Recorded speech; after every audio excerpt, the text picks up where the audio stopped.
met zorg samengesteld. Nou, ik hoop dat je het allemaal kan verstaan. Het is wel een rijm achter iets, zoals het meestal is. Het gaat als volgt. Nico en Anja. Nico en Anja, beide 50 jaar op deze akker.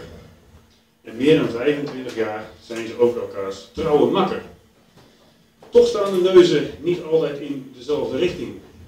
Samen kibbelen lijkt soms wel eens een verplichting. Surfen was voor Nico van groot belang. Dit deed hij veel, soms kort, soms veel te lang. Toen kwam zijn eerste boot, de Klosjaar. En echt waar, toen begon het gevaar. Achteruit slaan zonder schroef, dat gaat slecht.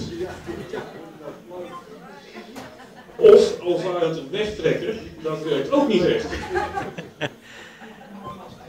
Onze zorgzame Anja ziet alles soms gelaten toe. Een harde werkster en hierdoor vaak zichtbaar moe.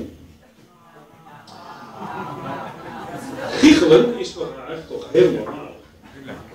Maar dan, die slappe lach, dat is toch een heel ander verhaal. Een enorm geloei en dat gaat maar niet weg. Zelfs de papegaai is dan dagen van de leg. Van al dat werk in het buitenland bouwt Anja als een stekker. Maar Nico denkt, hip in de knip, dat is ook wel lekker. Terug in Nederland is hij altijd even overstuur. Het moet nu snel gebeuren, ik wil een kampvuur. Nou, dat kan hij echt goed. Of je bent doorgerookt, of zo zwart als zoet. Duiken is voor Nico ook een hele strijd. Soms onder water, maar vaker in de koffer, samen met Anja, die gewillige meid. Na het cadeau hoeven jullie niet langer meer te gissen. We gaan met de hele vaatploeg, inclusief kroost, een dagje zeevissen.